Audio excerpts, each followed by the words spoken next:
Welcome to LogisticsSales.com, where today we'll be talking about the lead generation strategies. So stick around and let's get started.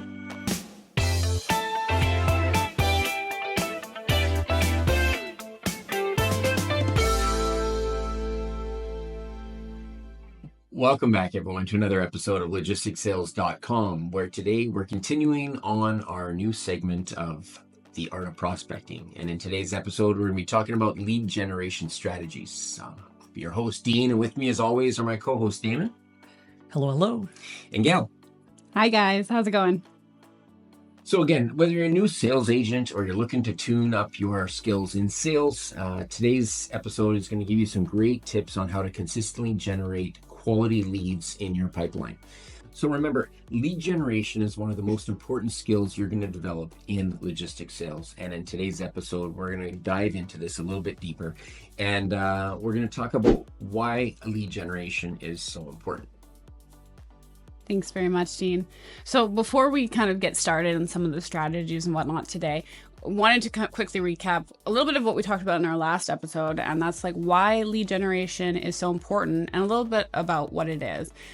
Ideally, basically, lead generation is finding out who a bunch of potential prospective customers are, and then going through those lists and finding out of that list of prospects, who is the ideal customer for your business model. So when it comes to transportation and logistics, typically those for us are people that require shipping, people who are in warehousing and need transportation services. So that's what we look for, is who fits that model and then who fits into the specific criteria of the business that we run. But it really depends on whatever product or service that you're selling.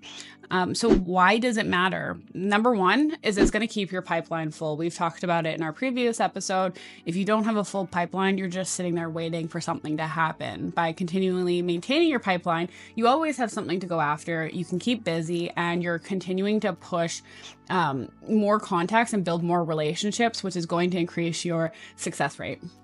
The second reason is it expands your reach. By constantly having new leads and continuing to fill that pipeline, you can actually discover new markets and opportunities that you may not have even realized. You know, you find one potential customer and you see, oh, okay, this business model in this industry I never thought of before. And then you start exploring it more and find a whole new list of potential prospects. So it opens up new opportunities by expanding your reach. And then the third is that it increases your chances of success. As I just previously mentioned, the more that you're funneling into your pipeline, the more you'll be able to narrow down into your pipeline and have as potential customers, and then eventually convert some of those potential customers into actual clients. And that's what the end goal is. You know, you want to have a business, you want to be successful. And the best way to do that is to continue to stay busy and to continue to pump up volumes so that you can reach your results faster. Thanks for that, Gail. So that takes us into number 2, which is how to identify potential customers. So now that we know why lead generation is important, it's also good to talk about how we can take a qualified lead and make it into a customer. And so to make it into a potential customer, I like the saying that Grant Cardone uses, which is, who's got my money? And that's something that's important in sales, is to really understand who's actually going to pay me for the product or service that I have. And in order to find that out a little bit more clearer, we have to really get clear on what we're selling as a product or service. And this is where you really want to know your company and the product and service that it provides, and know and be able to clearly articulate that. And sometimes what a lot of people have a hard time doing is explaining what they're actually doing. And so what I typically say is, like, you know, if you can say it in a way where it's easy for someone to really clearly understand, and usually I say try this with a child. And so sometimes, like, I know with the work that we do, we have a lot of sales agents that come in and they talk about hey, we can do everything and anything in North America. And I'm like, okay, is that really true? Does that really highlight your strengths and service that you provide? Or are you just being very generic? And so the more, and this is a question that a lot of clients will ask you right off the get-go, and they'll say, hey, sure, you can do everything, but what's your specialty? Where's your strength? Because we really want to work with you on where your strength is, because we'll get the best pricing based on your strength. Yeah, and I would also add that when you are very clear on where your strengths and weaknesses lie, it actually adds credibility to that conversation and to that relationship that you're starting to build. Because if you say, I can do everything, 9 times out of 10, a customer is going to say, okay, yeah, sure. And they really don't believe you because nobody is an expert at absolutely everything. If you can articulate where your strong points are and how they can benefit that organization, they're more inclined to believe that you do have the niche covered and that you are very affluential and experienced in that particular product or service. And it adds that credibility and it builds that trust and gives you honestly a bit of a leg up than just saying, yeah, we can do it all. We can do it all. So don't be afraid to say, hey, we don't specialize in this, but we're really good at this. And here's why. And that's why it's important just to know your advantages and your strengths. Really hone that down and really keep it with you, especially if you're new in sales. Write it out. Say, what are we strong at? What are the service areas that we are stronger in? What niches can we go after that could really show how we're better than our competition? Maybe there's something that our company does really well that the competitors can't, no matter your size. And sometimes, that small company, boutique company can provide that extra level of service that a big corporation can't because they have to go through multiple layers.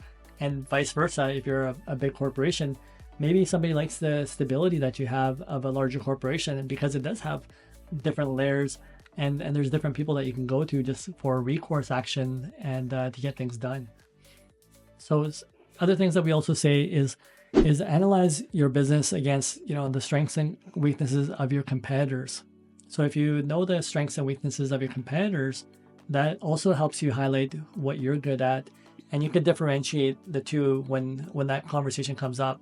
Because a lot of people will talk about sometimes who they're currently using as a provider or what their past experiences was.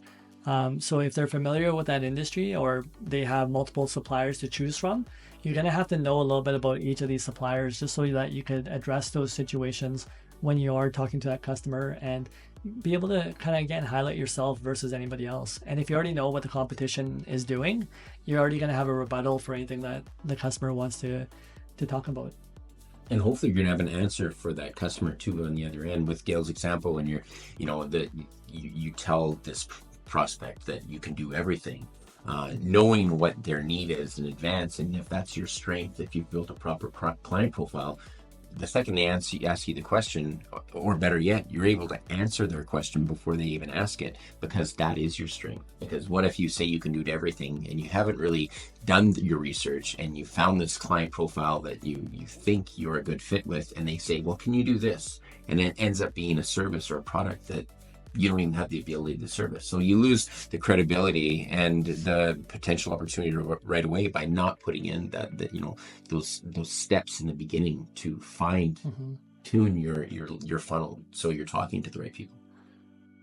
Yeah, and so once you know, again, your strengths and know more about what you're going after, second part is also understanding who can I serve now with my product or service? Start thinking about the client.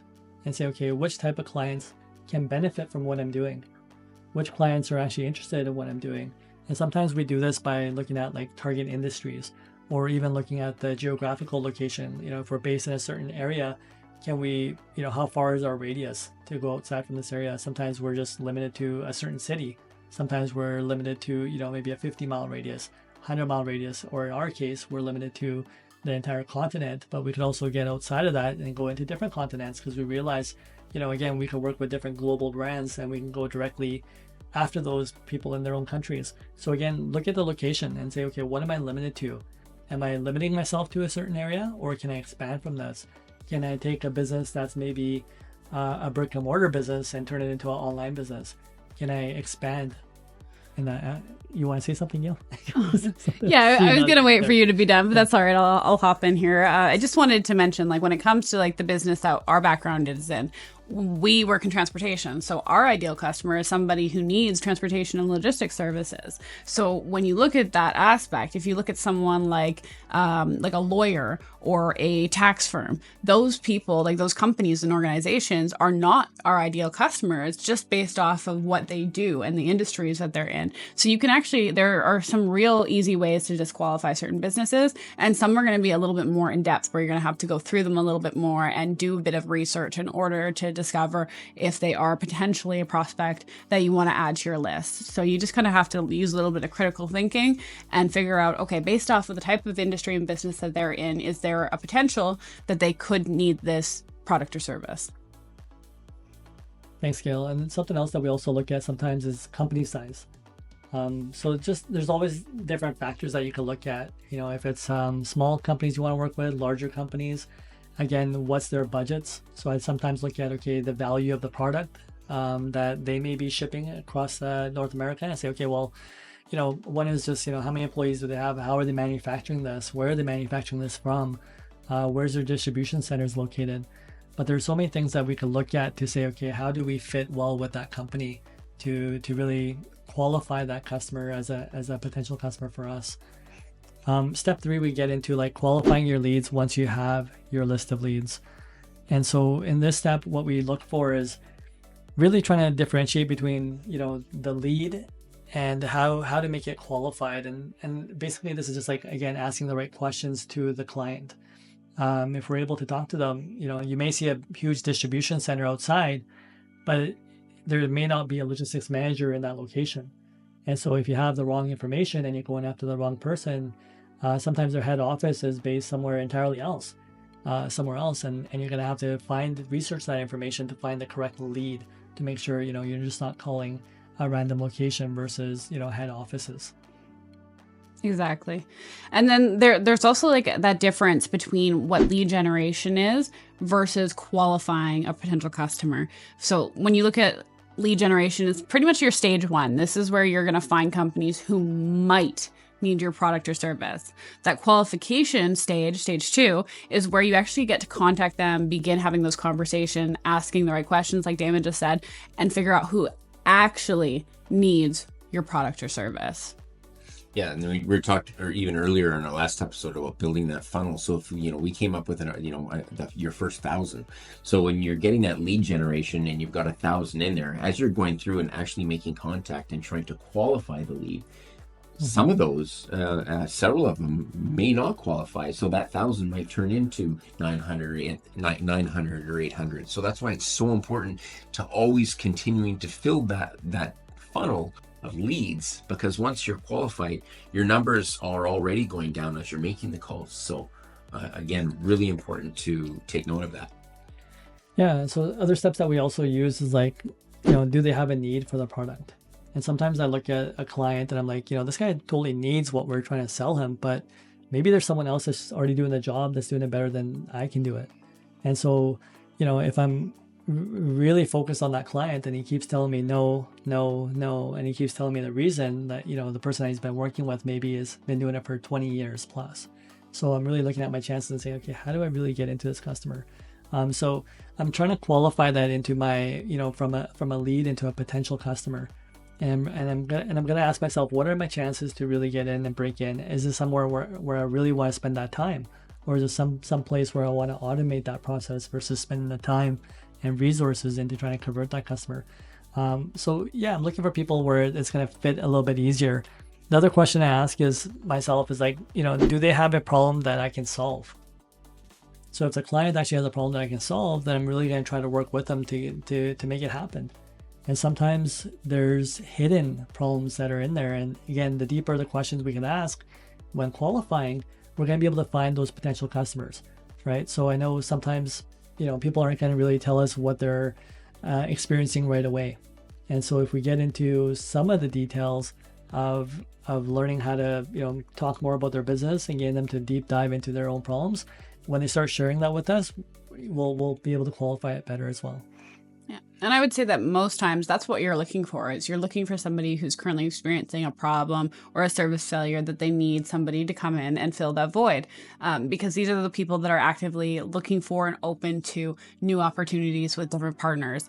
When it comes to somebody who's very happy with the service that they're already being provided with, it's a lot harder to convert one of those kind of companies into a customer, because the mentality is why change? If it's working, why change a good thing? So those people, you may not necessarily want to give up on them, but maybe not devote majority of your energy to. Focus your energy on the ones that have the most potential, and then use your spare time to leave little connection points with the ones who are qualified but maybe not at the stage that they're ready to make a switch, so that when something does happen down the line, they're going to say, okay, I'm going to call Gail because I know that she provides a service that I need, and now I have an issue.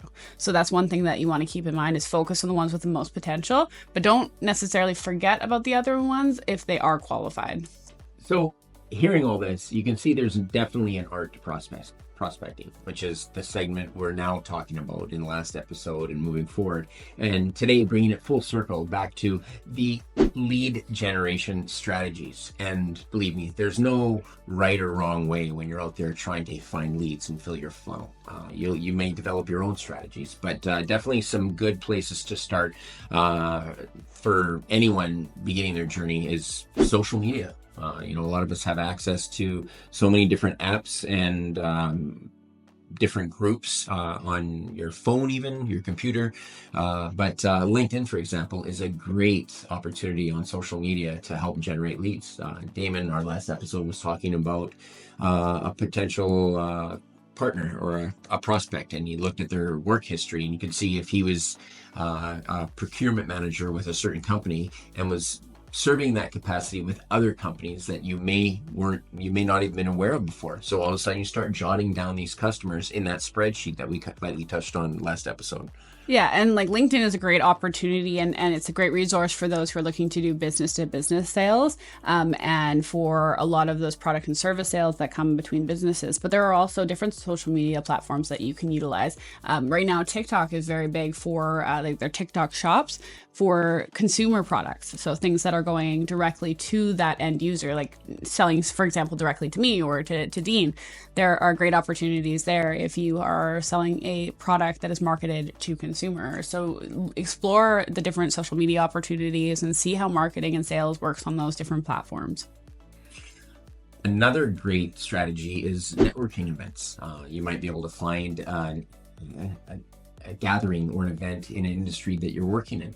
With us, maybe there's a networking event surrounding produce companies, and it's a great opportunity for you to now get face-to-face with somebody in the industry that could use your service and speak to them one-on-one. They get to know you on a personal level, face-to-face, eye-to-eye, which is huge, because a lot of times you don't get to meet that person through an email or a quick phone call. And it's a lot easier to be distracted when you're sitting at a desk and your phone's ringing and they're looking at your email and someone comes into the office. But you're at these networking events, I see Damon, I walk up to him and I can start this conversation, and it's a lot harder to pick up the phone or check my email because here we are engaged in a conversation. And even volunteering goes a long ways as well when it comes to exhibiting your skill sets. And we had an example where somebody was working with us and they were volunteering for a board of trade. And so they took some leadership roles in volunteering, and people were able to see the skill sets that this person had. And the person ended up getting a job with a really well-known software company because of the leadership skills that this person was able to exhibit just through volunteering. But volunteering connects you to a different network that you may not necessarily even know at the time that may be useful for you in the future. Yeah, and then that's very similar to networking through your community groups as well. Dean here, he participates in a lot of hockey leagues and whatnot, and a lot of those people that he's playing hockey with, they also work in corporate jobs that sometimes they line up with the business model that we're trying to sell. And so I know Dean has made some really good relationships through just his after work curricular activities by playing hockey or doing other things. I do Toastmasters, and I've met a lot of really good people that also do a lot of corporate jobs, and we've been able to have those types of conversations, and there may be potential business opportunities there. So never really rule anything out, and don't be afraid to have those conversations. even if they're work related, it's fine to have them outside in a like personal dynamic. And just to have that conversation and say like, hey, you do this, it's awesome. I do this. You know, there might be an alignment here, and you've already got that connection of meeting on neutral playing field. Great point. And another good one. You mentioned don't be afraid of having that conversation. This next one is referrals. And it's really important to not be afraid to have that conversation with a current client of yours or partner about getting a referral. They may already be working with, if they're in a specific industry, with other colleagues of theirs with different companies that could use your service. And what's really good about referrals is now all of a sudden it's not you picking up the phone and calling somebody as you're trying to qualify your lead. The referral is coming from a third party, a neutral third party where there's really nothing in it for them, but they're going to hopefully be on the other line saying, hey, look, I'm getting this product or I'm getting this service from Damon and it's incredible. And I know you could really use it. In fact, when we were out for lunch last week, you were telling me, you were having a problem with this. And this is something that I know they can address. The next thing you know, you're getting the phone call instead of you making the first touch. 100%. And I think there's a lot of online directories too that anytime you open up the internet, again, any industry you want to type in, any product you want to search, there's so much information that's just available on the World Wide Web that, again, the resources are just so unlimited. Okay, so let's try this out. So in this example, we're going to try searching for a produce directory in Ontario. So I'm quickly just going to punch in produce directory in Ontario. And let's see what happens. So I get this one here for the Ontario Food Terminal Board, and I click on the directory and open it up. And here you go, right off the start here. You can see in this directory, you've got a ton of different produce companies, fruit and produce, banana companies, Italian produce, North American food produce buyers. So before I even go any further, I've got about 20, 25 of them right in front of me. So I could click on one of them here and look at them, and it tells me all about their company. Their produce include what types. They've got apples and apricots. They sell vegetables. And right away, I see an email address and a website, a phone number, and there you go. You've got your spreadsheet, and you can start plugging all this information in, and that's just on my first Google search. And you can do this with so many different directories as well. There's some really good ones where you can look up important export data in your certain area or region. You can look up specific industries. You can look up specific companies. It really just depends on what you're looking for and who you're looking to sell to. We do a lot with produce and nursery companies, but we also do a lot with meat companies and people who do electronics and large machinery that can fit in dry vans and reefers. So depending on what your bread and butter is, look up what types of industries and niches need that type of service, and then you can look up those directories specific to them. Thanks for that, Gail. Great explanation. Thanks very much, Gene. So another great method that you can use is actually Google Maps. And this is something that we use quite heavily when it comes to transportation and logistics, because it is an amazing resource for being able to see different types of warehousing and logistics companies. And you can actually pick them out from the Google Maps when you're looking at it through the satellite view. So I'm going to share my screen here and we're going to open it up. So I just went to plain old Google Maps, and as you can see here, I'm going to select layers. I'm going to go to the satellite view because that's going to give me the actual view of what we're looking at. So as you can see here, this is Vancouver, the Lower Mainland. There is a very distinct difference between residential and industrial areas. You'll see them quite clearly from the overhead view. As you can see, this section right here is quite dense with large buildings and warehouses versus over here and this area on this side that you can see is quite compact. So those are where people live. Those are the homes. So there's not really much in the way of potential clientele. Unless you're doing door-to-door sales for a consumer, maybe then that is what you're looking for. But for somebody like ourselves who are looking for industrial areas, I want to look at places like this. So I can see one Westminster. I can see Bridgeview. I can see New Westminster on this side over here. Queensborough. All of these areas you can tell have highly concentrated areas of industrial parks. And the nice part when it comes to industrial areas is you'll find that a lot of them are compacted into the same areas, and the residential areas are in their own area. So we're going to do a quick little deep dive. I don't want to take too much time here, but we're going to quickly zoom into this area here on Anasis Island. So as you can see, as you zoom in, you're going to see various types of warehousings, buildings, and you can see the ones that are quite large compared to some of the ones that are much smaller. So there are hundreds of ways to do this. Sometimes I'll do street view so I can actually see the warehouses, see what types of companies are there. But as you can see, as you zoom in, a lot of these company tags are going to start popping up. So I see here is a company called Lineage and Transcontinental Vancouver. I see a company here called KBC Tools and Manufacturing.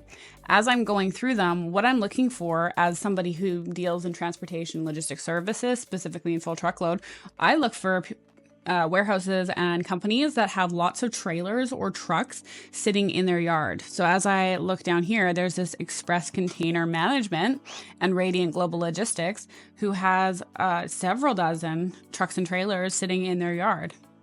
As I zoom out here a little bit more, I can see some more. These ones are a little bit smaller, but there could still be good opportunities there because they do have loading bays and they do have 53-foot trailers parked in their yard. So as I see here, there's Hanes Celestial Canada, which is actually a company that we're familiar with that does food products. So it's a really great way to be able to get a quick view.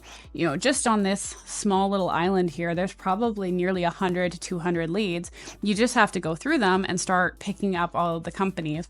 And if you're local and you're in that area, even better, go for a drive. Go drive through the area and see what you find and start writing down and jotting down company names and document what kind of trucks are in the area, what kind of warehouse do they have. When I first started here, one of the first things Damon said to me when I started in transportation sales was, look at the size of their warehouse. If the warehouse is large, that means they're going to have a large input of income coming in and income coming out. In order to maintain that type of warehousing, that size, they have to invest a lot of cash flow. And something else, like I love Google Maps for multiple number of reasons. And nowadays with like third-party warehousing becoming so popular, a lot of businesses are actually in high-rise towers, like office towers. So, don't be afraid to like think outside the box, even though you can't see it physically. What you can also do is search on Google Maps and look for, those big, tall office towers and see who's in there. Sometimes there's a full directory of who's in each tower. And even if your market is like small businesses, even when you pull up like the residential areas, Gail, there's a lot of small businesses that will show up on people's houses because a lot of people have home businesses. And so there's so many different ways to kind of search and get information out of Google Maps that it's unlimited for the amount of resources. Yeah, and Google in general is a great resource for your prospecting. I would say probably between 80 to 90% of your prospecting will come through the internet, through Google, whether that's through maps or directory searches. How often, like if you need a haircut and you don't know any hairdressers in your area, what do we all do? We turn to Google and look up hairdressers in my area. So it's the same thing with prospecting. You just have to put it into that application. And if all else fails, there's always Chat GPT. So definitely, I'll open up my screen here and you can just take a quick look. But if I type in here, like list 100 manufacturers in the Ontario area that sell to the USA, if I just quickly hit enter on this one, let's see what pops up. And so right away, there's a list of 100 companies. Let's scroll down. Coca-Cola, Labatt, Nestle, General Electric, Air Canada, Bell Canada. So many company names here. And again, that's just a quick search. And the more you kind of go into some of these searches, it'll give you like subcategories Or you can start looking into individual company names and start diversifying from there. But put anything into ChatGPT and see what ideas it gives you. Don't be too specific on what comes out as a printout, but use that as a basis to expand and see where else you can find some of these resources. Sometimes what I also do is when I search up some of these companies is that I'll look at where their head office is, and I'll open up again back to Google Maps, open something like that up where I'll look again and see, okay, well, which building are they in? And if they're in an office tower, maybe there's lots of other companies that are similar to that company in there as well. Or I'll look around in the area and see, okay, who are their neighbors? What other manufacturing or companies are around this company? But there's so many ways to kind of expand from one prospect. Yeah, and we were talking before about 1,000 being such a large number. And if you can use even this tool that you're just doing, like I'm curious, even with this tool, you could say list another 100. And if you can do that search 10 times and you've got your first 1,000 potential leads, you can start qualifying those leads right away. And it's a great opportunity. So as you can see, there's tons of different strategies out there to help you build your funnel and find them. And again, we've spent some time talking about ideal clients and everything else like that. So you could also go through this a little bit more with a fine-tooth comb to make sure they're ideal clients, so you're not spending too much time on them. But again, great strategy. So I just typed that in again, and I put list another 100, just simple 3 words.